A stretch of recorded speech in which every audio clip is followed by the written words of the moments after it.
नमस्ते। कभी सोचा है कि कोई दुकान या बिजनेस ये कैसे तय करता है कि कौन सा सामान पहले बेचना है? खासकर तब जब हर रोज नया स्टॉक आता रहता हो। तो चलिए आज हम इसी दिलचस्प पहेली को सुलझाते हैं। अब ये सवाल सुनने में तो बहुत सीधा साधा लगता है ना, पर इसका जवाब किसी भी कंपनी के मुनाफे और उसकी कामयाबी के लिए मतलब बहुत ही ज्यादा जरूरी होता है। जी हाँ, नियम बस इतना सा है, जो पहले आया वो पहले जाएगा। इसी को कहते हैं फर्स्ट इन फर्स्ट आउट। तो चलिए इस कमाल के सिद्धांत को थोड़ा और करीब से समझते हैं और देखते हैं कि ये असल में काम कैसे करता है। इसे समझने का सबसे अच्छा तरीका है, सोचिए कि आप एक किराना स्टोर में हैं। शेल्फ पर दूध के कई पैकेट रखे हैं। तो सबसे पहले कौन सा पैकेट बेचा जाएगा? जाहिर है वो वाला जो शेल्फ पर सबसे पहले रखा गया था, ताकि वो एक्सपायर होने से पहले बिक जाए। बस यही तो है फाइफो का मूल सिद्धांत। तो मतलब साफ है, फाइफो का मतलब है कि जो सबसे पुराना स्टॉक है वो सबसे पहले बाहर जाएगा। कितना आसान है, पर कितना असरदार। अच्छा, अब इस सिद्धांत को असल बिजनेस में लागू करने के लिए हमें एक बहुत ही काम के टूल की जरूरत पड़ती है। इसे कहते हैं स्टोर्स लेजर। ये लेजर कह सकते हैं कि हमारे इन्वेंट्री की पूरी कहानी बताता है, एक डायरी की तरह जिसमें सब लिखा होता है, क्या आया, क्या गया और अब हमारे पास क्या बचा है। जैसा कि यहाँ दिख रहा है, इसके 3 मेन हिस्से हैं। पहला है रिसीट्स, यानी जब सामान आता है। दूसरा इश्यूज, यानी जब सामान गोदाम से बाहर जाता है। और तीसरा, जो सबसे जरूरी है, बैलेंस, यानी हमारे पास कितना स्टॉक बचा है। तो ठीक है, अब असली मजा शुरू होता है। चलिए एक उदाहरण के साथ देखते हैं कि ये लेजर असल में भरते कैसे हैं। एक एक एंट्री को जरा ध्यान से देखते हैं। ठीक है, तो 1 जनवरी को हमारे पास 20 रुपए के रेट से 500 यूनिट्स का पहला स्टॉक आया। हमने इसे रिसीट्स कॉलम में लिखा और फिर हूबहू वैसा ही बैलेंस कॉलम में भी लिख दिया। यहाँ तक तो सब आसान है।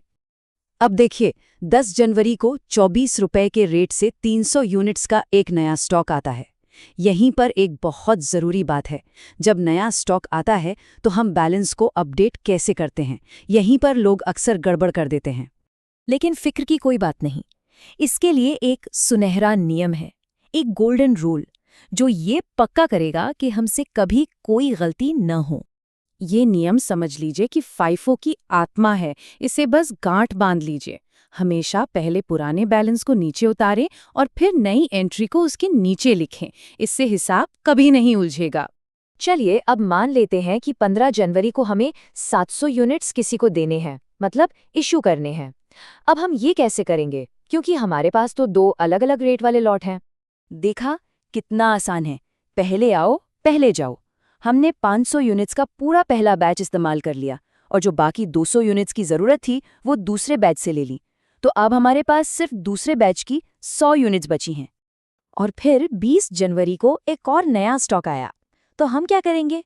बिल्कुल, हम अपने सुनहरे नियम को फॉलो करेंगे। पहले पुराने 100 यूनिट के बैलेंस को नीचे कॉपी किया और फिर नए 400 यूनिट के स्टॉक को ठीक उसके नीचे जोड़ दिया। अब 25 तारीख को हमें 300 यूनिट्स और जारी करनी है। नियम वही रहेगा, शुरुआत हमेशा सबसे पुराने स्टॉक से होगी। तो हमने सबसे पहले पुराने बैच की बची हुई 100 यूनिट्स जारी की और फिर अगले बैच से 200 यूनिट्स लीं। अब 24 रुपए वाला स्टॉक तो पूरी तरह से खत्म हो गया है और हमारे पास 28 रुपए वाले स्टॉक की सिर्फ 200 यूनिट्स बची हैं। और ये देखिए, 28 तारीख को एक और बड़ी डिलीवरी आ गई। अब तो सबको पता है कि क्या करना है ना? जी हाँ, बिल्कुल सही। सुनहरा नियम, पुराने बैलेंस को कॉपी करो और नए स्टॉक को नीचे जोड़ दो। और ये रहा महीने का आखिरी लेन देन, 200 यूनिट्स का एक और इशू। और किस्मत से हमारा सबसे पुराना लॉट ठीक 200 यूनिट्स का ही था। तो ये तो एक ही बार में आसानी से निकल गया।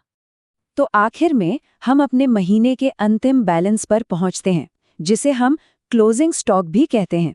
हमारे पास 22 रुपए के भाव वाली 500 यूनिट्स बची हैं, जिनकी कुल कीमत है 11,000 रुपए।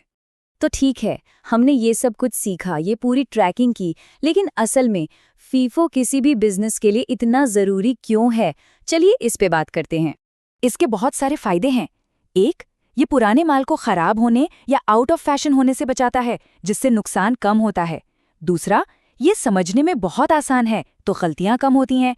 और सबसे बड़ी बात, ये आपके स्टॉक की आज की सही कीमत बताता है, क्योंकि जो स्टॉक बचा है वो सबसे नया खरीदा हुआ है।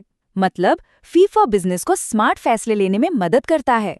लेकिन एक बात सोचिए, क्या होगा अगर हम सब कुछ उल्टा कर दें?